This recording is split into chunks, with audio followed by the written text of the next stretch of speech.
daal di convoqué par rapport ak li nga xam ni itam ñu koy daal tudd si benn rapport bu li nga xam ne que moo di sanctif toll na si li nga xam ne que moo di 21 milliards suñu ay koppar donc nag mbokk yi ki nga xam ne que moo di Madiambal Diagne démb nag wujul li nga xam ne que moo di justement à la convocation bu yoon ak wàllu ko yoonal boral ñu ngi koy daal di doon recherché ni ki li nga xam ne que moo di si mercredi bi donc nag Madiambal Diagne n'a pas déféré à une convocation ce mercredi annoncée par voie de presse ce mercredi. La convocation du journaliste Madiambal Diagne à la division des investigations criminelles n'a pas été honorée.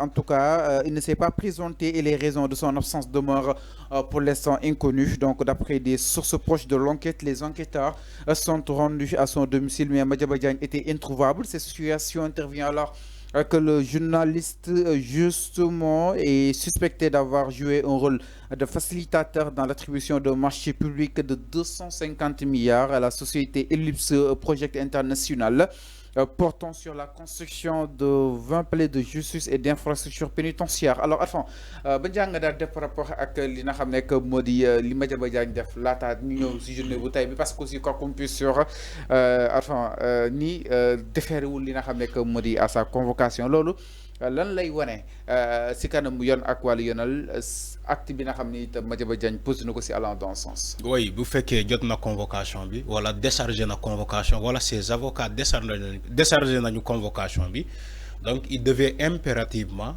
déférer à cette convocation maintenant s'il n'est pas déféré wul convocation boobu mais c'est tout à fait normal yoon sayt ba xam fan la nekk et pourquoi ce pourquoi là il n'a pas déféré à cette convocation.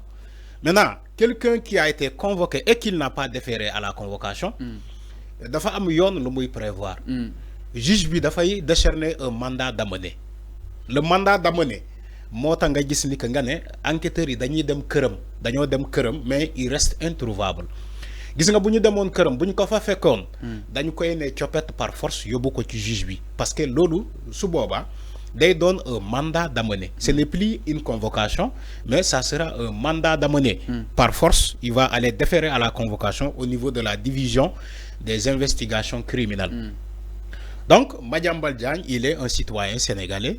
Il est donc quelqu'un boo xamante ne bu ñu ko convoqué dafa war a dem di wuy ji. Alors, ñu ne par voie de presse. non xam Fallou.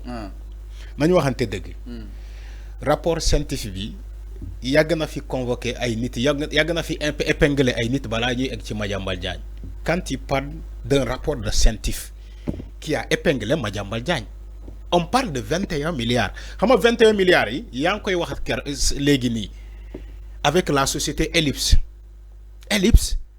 dañu ne Madiambal Diagne il a tantôt joué un rôle de facilitateur quand quelqu'un un marché est lancé c'est bien sûr sauf que le marché n'a pas été appelé à candidater c'est un marché gré à gré là c'est un marché gré à gré. Alors Madiambal Diagne on nous dit que il a joué un rôle de facilitateur mooy entreprise bi jógee Tugal bëgg nga gagner marché boobu ba ñuy citer keroog ni que État du Sénégal moo ko bëggoon lancer pour ñu tabax ko ay tribunaux ay hôpitaux ay yeneen société Ellipse ñëw mu ne dafa bëgg a gagner marché bi ñu ne Madiambal Diagne taxaw diggante société bi ak état di négocier marché bi te ginnaaw loolu dafa doon def sous-traitance xam nga sous-traitance aussi Fallou nañu waxante dëgg sous-traitance mooy maanaam nga am benn société bi ñëw lëkkaloo ak beneen société di au lieu que société boobu traiter directement avec l'état non dafay def sous-traitance day traiter ak beneen société à la place de l'autre société loolu mooy sous-traitance. Ok.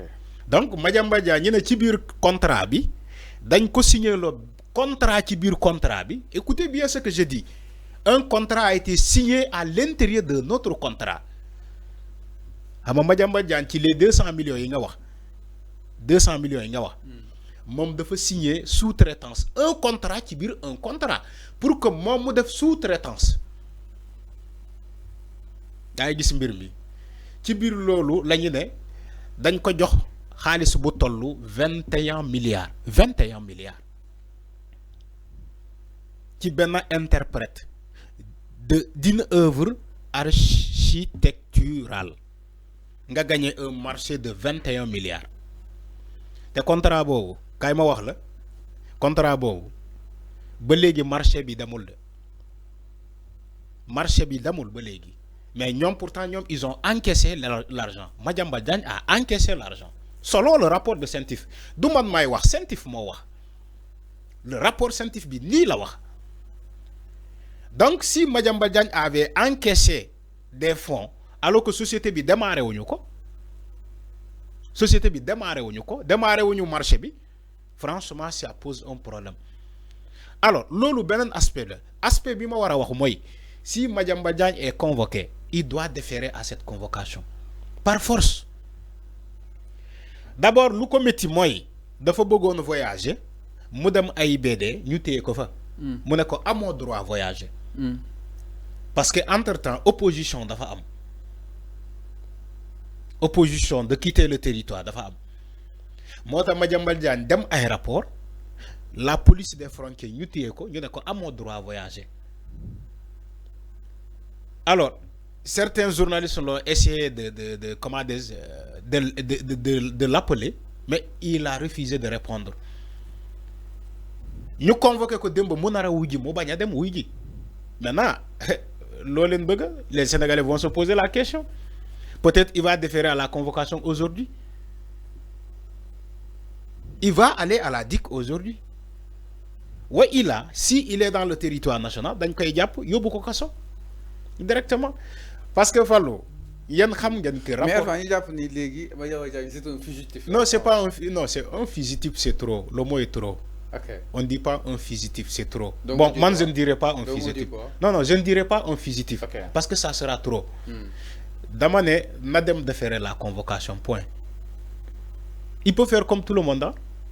Il peut cautionner. Comme caution, moi, je déposer caution. Moi, j'ai une liberté provisoire. Mais ce qui est sûr, un rapport de scientifique, bila épinglé, il y a un mandat de dépôt. Parce que le parquet financier, c'est ce képp ku ñu épinglé ci rapport scientifique boo ñëwee nee nañ comme mandat de dépôt yóbbu leen ko directement mandat de dépôt parquet financier bi nii la wax maintenant Madiambal Diagne on ne sait pas encore son cas balaa ñuy xam il va falloir d'abord qu'il défère à la convocation d'abord ba pare léegi Madiambal Diagne bu déféré à la convocation léegi lu tukkee ci loolu après on saura plus on en saura plus mais ce qui est sûr il a l'obligation je dis bien l'obligation de déférer à la convocation. Il a l'obligation. Il a tellement défendu pas mal de gens. Ils ont convoqué. Il écrit, ouais, acharnement, ouais, patati, Dieu a été convoqué. On manifeste notre solidarité. Aujourd'hui, tu es convoqué. Tu ne veux pas déférer à la convocation? Non, Madiambal Diagne, quand même. Tu ne peux pas être à la fois donneur de leçons et ne pas aller respecter la loi quand même. La loi, c'est la loi. Si on te convoque, tu défères à la convocation.